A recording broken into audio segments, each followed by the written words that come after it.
नगरपालिकेच्या निवडणुकीच्या प्रचाराची रणधुमाळी आता जवळपास अंतिम टप्प्यात आली आहे. त्या प्रभागातील सर्वच उमेदवारांसह कार्यकर्ते राष्ट्रवादीच्या उमेदवारांना जास्तीत जास्त मताधिक्याने निवडून आणण्यासाठी प्रचार करत त्यांनी आघाडी घेतली आहे. त्यांच्या प्रत्येक कॉर्नर सभेला नागरिकांचा उत्स्फूर्त प्रतिसाद मिळत आहे. रोहा नगरपालिकेत एक हाती सत्ता अबाधित ठेवण्यासाठी नगराध्यक्षांसह सर्व उमेदवार आणि कार्यकर्त्यांनी कंबर कसली आहे.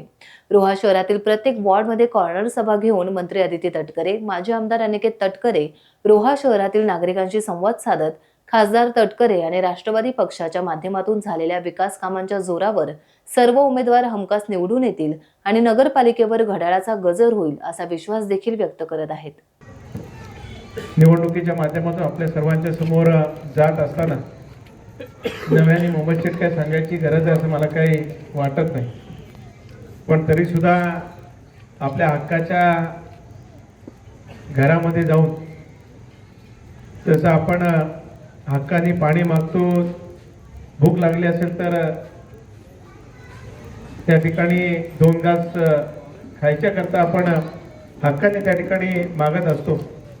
तसंच या हक्काच्या घरामध्ये रोह्यातील प्रत्येक घर हे आमचं कुटुंबातील एक भागच आहे असं आम्ही नेहमीच मानत आलो.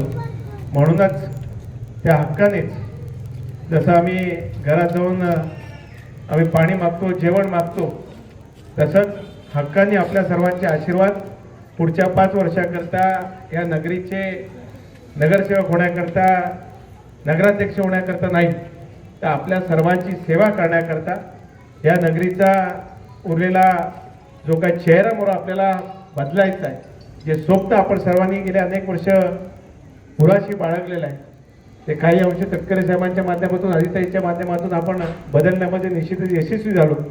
पण अजूनही काही गोष्टी शिल्लक राहिलेल्या आहेत.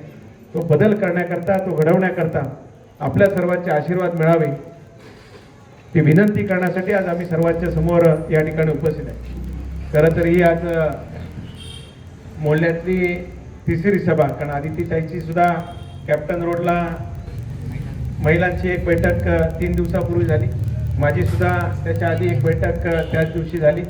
काल ऐतिहासिक अशा आपल्या नेहमीच्या ठिकाणी सुद्धा तिथे ती बैठक स्नेहाताई रोहेकरांच्या घरासमोर झाली.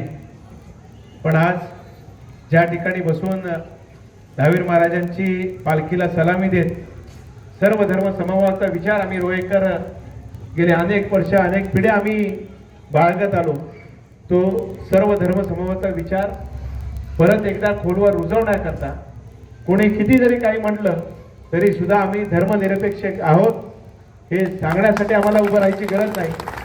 पण पुढच्या कालखंडामध्ये सुद्धा त्याच विचाराने आम्ही ह्या रोहेमध्ये चालणार आहोत. हा विश्वास पुनश्च आपल्या सर्व भागातील वडीलधाऱ्यांना असेल, माता भगिनींना असेल, तरुणांना तो आश्वस्त करण्याकरता आम्ही सर्वजण आपल्या सर्वांच्या समोर उभे आहोत.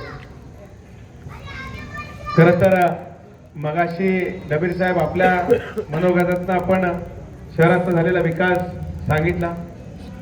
सुभाष शेट्टी त्यांच्या मनोगतातनं त्या ठिकाणी त्यांच्या कालखंडामध्ये असलेलं रोहा आणि गेल्या 10-15 वर्षामध्ये म्हणजे 2002 साली दिलीप राजे साहेब पहिल्यांदा थेटपणे नगराध्यक्ष झाले आणि आज जवळपास त्याला 23 वर्ष होत आहेत. या 23 वर्षाच्या कालखंडामध्ये बदललेल्या रोह्याचं चित्र आपण सर्वांनी मिळून पाहिलं, त्याचे साक्षीदार आपण सर्वजण आहात. त्या पुढच्या कालखंडामध्ये सुद्धा उर्वरितची जी कामं आहेत ती निश्चितच आम्ही सर्वजण पूर्ण करणार आहोत. आपण सुभाष शेठ तुमच्या मनोगतामध्ये सांगितलं, त्याचबरोबर धनश्री सुद्धा गेल्या 7-8 वर्षामध्ये साहेबांच्या माध्यमातून, ताईच्या माध्यमातून, आपल्या सर्वांच्या आशीर्वादातून जे जे काही परिवर्तन आपण डोळ्यामध्ये करू शकलो याची सुद्धा एकच उजाळणी आपल्या सर्वांच्या समोर त्या ठिकाणी तिने ठेवली. आणि पुढच्या कालखंडामध्ये सुद्धा नक्की कशा प्रकारे आम्हाला सामोरे जायचंय असं नाही का, आपल्या सर्वांच्या समोर पुढे जायचंय, काय काय करायचंय याच्या संदर्भात सुद्धा तिने मांडणी विस्तृतपणाने केली. सुशिक्षित उमेदवार असेल, डोळ्यासमोर नजरेसमोर अजेंडा घेऊन जाणारा उमेदवार असेल तर तो पडखडपणाने आपल्या मतदारांच्या समोर, आपल्या नागरिकांसमोर आपलं मत त्या ठिकाणी मांडू शकतो. ते मत मनश्री तू या ठिकाणी मांडलंस त्याबद्दल तुझं कौतुक मनापासून मी या या बैठकीच्या निमित्ताने करतो. आणि निश्चितच रोह्याची सूत्र ज्यांच्या हातामध्ये जाणार आहे ती तेवढी सक्षम आहे की नाही, ती रोह्याला दिशा देऊ शकते की नाही, हा तुझ्या एकंदरीत विश्वास हा रोहेकर निश्चितच देतील. कारण तू सुद्धा समीरजी असतील, तटकरे साहेब असतील, आदित्य असेल, आपले सर्व बुजुर्ग नेते मंडळी असतील, यांच्या मार्गदर्शनाखाली निश्चितच चांगल्या पद्धतीचं काम तू करशील याच्या बाबतीत माझ्या मनात काही शंका निश्चितच नाही. पण एका गोष्टीचा मला आवर्जून उल्लेख करायचा आहे, तो म्हणजे रमेश राजेसाहेब झाले, दुसऱ्यांदा दिलीप राजेसाहेब झाले. एक अपवाद अष्टमीला मिळाला तो संतोष पोटफोडेच्या रूपाने मिळाला. पण आता तिसऱ्यांदा म्हणजे मोरे आई हॅट्रिक करेल ते म्हणजे नगराध्यक्ष पण त्या ठिकाणी निश्चितच जाईल थेटपणानं. अशा इतर वेळेला इतर सगळ्यांना संधी निश्चितच मिळाली. पण मोरेआळी असेल, फक्त मोरेआळीच म्हणणार नाही, पण हा सगळाच परिसर असेल, हा नेहमीच राष्ट्रवादी काँग्रेस पक्षाचा आणि तटकरे साहेबांचा बालेकिल्ला त्या ठिकाणी राहिलेला आहे.